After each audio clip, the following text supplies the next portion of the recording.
Sir అమెరికాలో రీసెంట్‌గా ఒక వ్యక్తి మీద ఏదో క్రైమ్ చేశాడంట అతను. అతని మీద ఒక 2,00,00,000 రివార్డ్ అయితే ప్రకటించారు. అసలు ఆయన ఏం క్రైమ్ చేశాడు? అసలకి ఎటువంటి శిక్ష పడే అవకాశం ఉంది అతనికి? ఇదొక నిజానికి ఒక విచిత్రమైన కేసు. ఈ మధ్య కాలంలో నేనైతే చూడలేదు.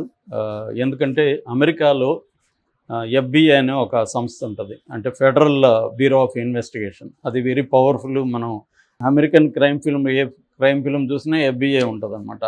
అంటే మామూలుగా అమెరికాలో స్టేట్స్, సెంటర్ ఉంటది. స్టేట్‌లకి కూడా సెపరేట్ అధికారాలు ఉంటాయి. సెపరేట్ పోలీస్ వ్యవస్థ అన్నీ ఉంటాయన్నమాట. అయితే ఫెడరల్ ఈ ఎఫ్‌బిఐ అనేది అన్ని స్టేట్లో కూడా పవర్ కలిగి ఉంటుంది. సెంట్రల్ ఫోర్స్ అని మనకి సిబిఐ లాగా, మనకి ఎన్ఐఏ లాగా కలిగి ఉండే ఒక పోలీస్ డిపార్ట్మెంటు. సో వీళ్ళు ఎవ్రీ ఇయర్ కూడా మోస్ట్ వాంటెడ్ ఫిజిటివ్స్ అంటారు. ఫిజిటివ్స్ అంటే క్రైమ్ నుంచి పారిపోయిన వాళ్ళు.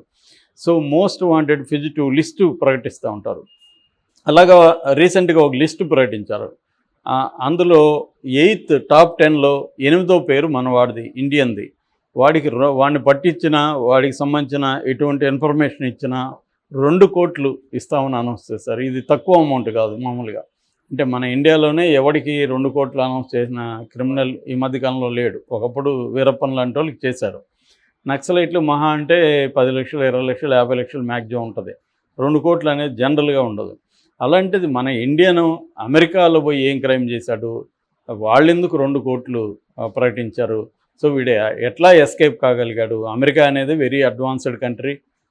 వాళ్ళకి టెక్నాలజీ బ్రహ్మాండంగా ఉంటుంది. అలాంటి టెక్నాలజీ ఉండి కూడా వాళ్ళెందుకు ఆఫ్టర్ ఆల్ ఒక మామూలు ఇండియన్ వ్యక్తిని, ఇతనేమి టెర్రరిస్ట్ కాదు, ఇతనేమి ఇంటర్నేషనల్ క్రిమినల్ గ్యాంగ్లో ఉండే మాఫియా కాదు, ఈజ్ ఏ ఆర్డినరీ గై. ఒక ఆర్డినరీ గైని వాళ్ళు ఎందుకు పట్టుకోలేకపోయారు అనేది మనం చెప్పుకుందాం. ఈ భద్రేష్ కుమార్ ఇతని పేరు. ఇతను 2015 ఏప్రిల్ 12వ తేదీన ఒక వ్యక్తిని కత్తితో పొడిచి చంపాడు. ఆ వ్యక్తి ఎవరో కాదు, అతను స్వయంగా భార్య పాలక్ పటేల్ ఆమె పేరు. ఈ భద్రేష్ కుమార్ పటేల్కి 24 ఏళ్ళు ఇప్పుడు క్రైమ్ జరిగినప్పుడు. ఆ అమ్మాయి పాలక్ పటేల్కి 21 సంవత్సరం. వీళ్ళిద్దరూ భార్యాభర్తలు. అమెరికాలో వీళ్ళకి బంధువులు ఉన్నారు. మామూలుగా పటేళ్ల ఫ్యామిలీసు అమెరికాలో గుజరాతీ బ్యాచ్. ఎప్పటి నుంచో అమెరికాలో చాలామంది సెటిల్ అయిన కుటుంబాల రిచ్ ఫ్యామిలీస్లో వాళ్ళొకరు. అక్కడ అనేక వ్యాపారాలు ఈ బ్యాచ్కి ఉంటాయన్నమాట. యూరప్లో కానీ, ఇటు కెనడాలో కానీ, అమెరికాలో కానీ గుజరాత్ నుంచి పోయిన సంపన్న కుటుంబాల వాళ్ళు. అలాగా వీళ్ళ ఫ్యామిలీ, వీళ్ళ బంధువులకి అక్కడ డంకెన్ డోనట్ అంటారు కదా, అట్లాంటి ఒక డోనట్ షాప్ ఉంది. ఆ షాప్లో వీళ్ళు విజిటర్స్ వీసా మీద వెళ్ళారు. కొద్ది రోజులు అక్కడ పనిచేయండి అని సరదాగా వెళ్ళారు. సో విజిటర్స్ వీసా మీద వీళ్ళిద్దరు కలిసి ఆ షాప్లో పనిచేయడం మొదలుపెట్టారు. ఈ క్రమంలో ఏమైందంటే ఏప్రిల్ 12th నైట్ వాళ్ళిద్దరే ఉన్నప్పుడు కెమెరాలో చూస్తే తర్వాత ఎలా చంపారనేది తెలిసింది. బట్ సీక్వెన్స్లో చెప్తాను. సో వాళ్ళిద్దరే ఉన్నారు. వాళ్ళిద్దరు కలిసి కిచెన్లోకి వెళ్ళారు. తర్వాత ఏం జరిగింది తెలియదు. కస్టమర్స్ వస్తే ఎవరు లేరు ఇక్కడ. కాబట్టి కస్టమర్స్ కన్ఫ్యూజ్ అయ్యారు. ఏంది షాప్ ఓపెన్ చేసింది ఎవరు లేరు అని అందరూ కూడా మాట్లాడుకోవడం మొదలుపెట్టారు. బయట ఇంకొంతమంది వచ్చారు. బయట ఎవరు లేరు, ఏమైందో తెలియదు అని వాళ్ళు అంటున్నారు. ఇలాగ ఉన్నప్పుడు అక్కడ ఒక పోలీస్ అతను ఉన్నాడు. అతనికి వీళ్ళు చెప్పారు, ఎవరు లేరు, షాప్ ఓపెన్ ఉందంటే అతనికి డౌట్ వచ్చింది. మామూలుగా షాపుల్లో అనేక క్రైమ్స్ జరుగుతుంటాయి. సో అందుకని పోలీస్ అతను ఏం చేశాడంటే వచ్చి మొత్తం తిరిగి పరిశీలించాడు. కిచెన్లోకి వెళ్తే కిచెన్లో ఈ బాడీ కనపడింది. పెద్ద కత్తి, కిచెన్లో పెద్ద కత్తులు వాడతారు కదా వాళ్ళు, అటువంటి పెద్ద కత్తి ఉంది. ఆ కత్తితో ఆమెను చంపాడనే విషయం అర్థమైంది. దాంతో అతను అక్కడున్న సీసీటీవీ ఫుటేజ్ని పరిశీలిస్తే ఒక కుర్రవాడు ఈమెని చంపుతున్న ఇదంతా కూడా తెలిసింది, అర్థం. అంటే కిచెన్లోకి వెళ్ళడం, అక్కడ కిచెన్లో కెమెరా లేదు, కిచెన్లోకి వెళ్ళాడు, ఇద్దరు కలిసి వెళ్ళారు. వచ్చేటప్పుడు అతను ఒక్కడే వచ్చాడు, పారిపోయాడు. సో దాన్ని బట్టి ఇతనే చంపుంటాడని అర్థమైంది. ఆ ఓనర్స్ని కాంటాక్ట్ చేస్తే వాళ్ళిద్దరూ ఓనర్స్ వీళ్ళిద్దరి గురించి డీటెయిల్స్ ఇచ్చారు. ఇది సో దీని మీద పరిశోధన జరిపారు ఎఫ్బిఐ వాళ్ళు. ఆ పరిశోధనలో తేలింది ఏంటంటే వీళ్ళ వీసా అయిపోయింది. వీసా టైం, విజిటింగ్ వీసా కదా, విజిటింగ్ వీసా అయిపోయింది. అయిపోయిన తర్వాత ఈమెమో ఇండియాకి వెళ్ళిపోవాలని, ఇతనికేమో ఇక్కడే ఉండాలని. మామూలుగా ఇల్లీగల్ ఇమ్మిగ్రెంట్స్ అంటారు. ఇల్లీగల్ ఇమ్మిగ్రెంట్స్ ఏం జరుగుతుంటుందంటే మామూలుగా ఇలాంటి షాపులు, హోటల్స్ ఇలాంటివి ఉన్నప్పుడు అక్కడ వాళ్ళని జాబ్లోకి తీసుకుంటే వాళ్ళకి గంటకింతని మినిమం వేజెస్ పే చేయాలి, ఇన్సూరెన్స్ వ్యవహారాలు చాలా రూల్స్ తగతంగా ఉంటుంది. ఇల్లీగల్ ఇమ్మిగ్రెంట్స్ని పనిలో పెట్టుకుంటే వీళ్ళకి ఎంతో మంత్లీ కొంత ఇచ్చేస్తే ఇంకా వీళ్ళేం మాట్లాడరు. పైగా వాళ్ళకి వర్కింగ్ అవర్స్ అవన్నీ ఉంటాయి. అవర్ అయినాక ఒక నిమిషం కూడా వాళ్ళు పని చేయరు.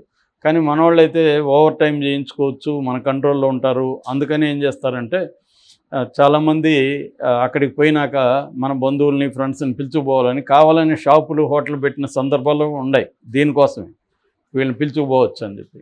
అలాగా ఏం చేస్తారు ఇలా. అందుకని ఎవ్రీ ఇయర్ 1 lakh ఇండియన్స్ ఇలాగ ఇల్లీగల్ ఇమ్మిగ్రెంట్స్గా అమెరికాలోకి వెళ్తున్నారు. దాని మీదనే మన దగ్గిన సినిమా వచ్చింది ఆ మధ్య. మన దాంట్లో ఒక 300 మందితో కూడిన ఫ్లైట్ కూడా ఫ్రాన్స్ వాళ్ళు ఆ మధ్య పట్టుకున్నారు. ఆ ఫ్లైట్ నికరాగువాకు వెళ్తుందన్నమాట. అంటే ఎక్కువగా మన వాళ్ళు ఎట్లా వెళ్తారంటే లాటిన్ అమెరికాకి వెళ్తారు. లాటిన్ అమెరికా నుంచి అక్కడ దాటించడానికి మాఫియా గ్యాంగ్స్ ఉంటాయి. బార్డర్ దాటించి అమెరికాలోకి పంపిస్తారనమాట. సో ఇదొక పెద్ద ఇంటర్నేషనల్ ట్రేడ్ అనమాట ఇది. సో కొన్ని లక్షలు, 50 నుంచి 60 లక్షలు పే చేస్తారు ఇక్కడ నుంచి వెళ్ళేవాళ్ళు. సో ఇది ఇలాగా వీళ్ళు మామూలుగా వెళ్ళారు లీగల్గా, వీసా అయిపోయింది. అయిపోయినాక కూడా అక్కడే ఉండిపోవడం, రహస్యంగా ఉండిపోవడం ఇలాగా చాలామంది చేస్తారు. అలాగే వీళ్ళు చేయాలని ఇతను అనుకున్నాడు. కానీ భార్యకి అది ఇష్టం లేదు. ఆ రోజు ఏం జరిగిందంటే ఈ చంపడానికి ముందు ఆమె వాళ్ళ ఇంట్లో వాళ్ళకి ఫోన్ చేసి, అమ్మ నేను వచ్చేస్తాను త్వరలో అని మాట్లాడుతుంది. అది ఇతను విన్నాడు. విని ఆమెను తీసుకెళ్ళి కిచెన్లోకి తీసుకెళ్ళి కోపంతో ఆర్గ్యూ చేశాడు. నువ్వు వెళ్ళడానికి లేదు, నువ్వు కూడా ఉండు, నేను కూడా ఉంటాను, ఇక్కడే ఉందామని. ఆమెకి ఇంట్రెస్ట్ లేదు. వీసా అయిపోయింది, ఇల్లీగల్గా ఉంటే రేపు పొద్దున్న లీగల్గా ప్రాబ్లం, మనం వెళ్ళిపోదామని ఆమె ఆర్గ్యూ చేసింది. ఆ ఆర్గ్యుమెంట్లతో ఇతనికి కోపం వచ్చేసి అక్కడ కత్తి ఉంటే కత్తితో ఈమెని ఫస్ట్ కొట్టాడు, దాని తర్వాత నరికాడు, చనిపోయింది ఆమె. సో ఇతను ప్లాన్ చేసుకొని ఆమెని చంపలేదు, ఆవేశంలో చంపాడు. క్లియర్గా అది పోలీసులు కూడా అదే చెప్తున్నారు. అయితే ఎప్పుడైతే చంపేశాడో ఇతనికి ఒకసారిగా విషయం అర్థమైంది. ఇతను తర్వాత అక్కడి నుంచి ఫుటేజ్ చూస్తే సీసీటీవీలో ఇతను ఒక అపార్ట్మెంట్కి వెళ్ళాడు. వీళ్ళిద్దరు ఉన్న అపార్ట్మెంట్కి వాళ్ళు ఏదో ఖాళీగా ఉంటే ఒక అపార్ట్మెంట్ ఇచ్చారు వీళ్ళిద్దరికి. ఆ అపార్ట్మెంట్కి వెళ్ళి అక్కడ కొన్ని వస్తువులు తీసుకొని ఒక ట్యాక్సీలో హోటల్కి వచ్చాడు. ఆ ట్యాక్సీ అతను కూడా పోలీసులు పట్టుకున్నారు. వాళ్ళు చెప్పారు కూడా అతను చాలా కూల్గా ఉన్నాడు, ఎటువంటి ఆందోళన కానీ ఏమి కనబడలేదు, మామూలుగా వెరీ కూల్గానే కూర్చున్నాడు. నా అతనిలో దిగేది కూడా కూల్గా నాకు క్యాష్ డబ్బులు ఇచ్చాడు. నాడు హోటల్లో పోయారు, హోటల్లో కూడా క్యాష్ ఇచ్చి ఆ హోటల్లో ఉండి నైట్ అంతా ఉన్నాడు. అక్కడి నుంచి మళ్ళీ ట్యాక్సీ తీసుకొని న్యూయార్క్ లిబర్టీ ఇంటర్నేషనల్ ఎయిర్పోర్ట్ అక్కడ దిగాడని చెప్తున్నారు. అది లాస్ట్ అతను కనబడింది. ఆ తర్వాత కనబడలే. అంటే అతను ఏమన్నా ఫ్లైట్ ఎక్కి వెళ్ళాడా అనే దానికేమో వీసా లేదు అతని దగ్గర. కానీ అమెరికాలో వీసా లేకపోయినా, ఎగ్జిట్ వీసా లేకపోయినా కూడా వేరే కంట్రీకి వెళ్ళొచ్చు. కాకపోతే కొన్ని లీగల్ డాక్యుమెంట్స్ ఉండాలి. అవి తన దగ్గర ఉన్నాయా లేవా, ఉంటే అతను సంపాదించుకునే టైం అతనికి లేదు, ప్రీ ప్లాన్డ్ లేదు అతనికి. కాబట్టి ఎవరో బంధువులే హెల్ప్ చేసి ఉండాలి అనేది FBI అనుకుంటుంది. ఈ గుజరాతీ రిచ్ వ్యాపారస్తులు ఉన్నారు కాబట్టి వాళ్ళు హెల్ప్ చేసి ఉంటారు అతనికి. అంటే తక్కువ టైంలోనే అతనికి కావాల్సిన లీగల్ డాక్యుమెంట్స్ ప్రొవైడ్ చేసి ఉండొచ్చు, దాన్ని తీసుకొని అతను వెళ్ళిపోయి ఉండొచ్చు అనేది వాళ్ళు అనుకుంటున్నారు.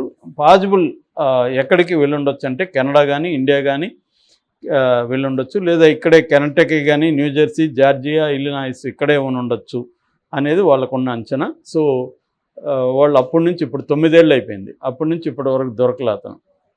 సో ఏమై ఉండొచ్చు పాజిబిలిటీస్ ఏమంటే ఇతను కెనడాకో ఇంకొకటికి వెళ్ళిపోయి వీళ్ళ బంధువుల దగ్గర ఉండిపోయి ఉండొచ్చు. ఎందుకంటే తనకి రిచ్ బంధువులు ఉన్నారు కాబట్టి వాళ్ళ దగ్గర ఉండిపోయి కొద్దిగా వేషం మార్చుకొని ఉంటే బయట ప్రపంచానికి తెలియదు. అప్పటికి వీళ్ళు ఇతని ఫోటో అవన్నీ కూడా అన్ని చోట్ల ఇచ్చారు, కానీ అది అన్ని చోట్లకి పోయే అవకాశం ఉండకపోవచ్చు. ఆ రకంగా అతను బంధువుల్లో ఉండిపోయచ్చు, బంధువులు అతనికి షెల్టర్ ఇచ్చి ఉండొచ్చు అనేది ఒక అజంప్షను. రెండవది అతను ఏమన్నా యాక్సిడెంట్లు కానీ ఇంకో దాంట్లో ఎక్కడన్నా చనిపోయి ఉన్నా కూడా ఎవరికి తెలియదు, అలాంటిది కూడా జరిగి ఉండొచ్చు.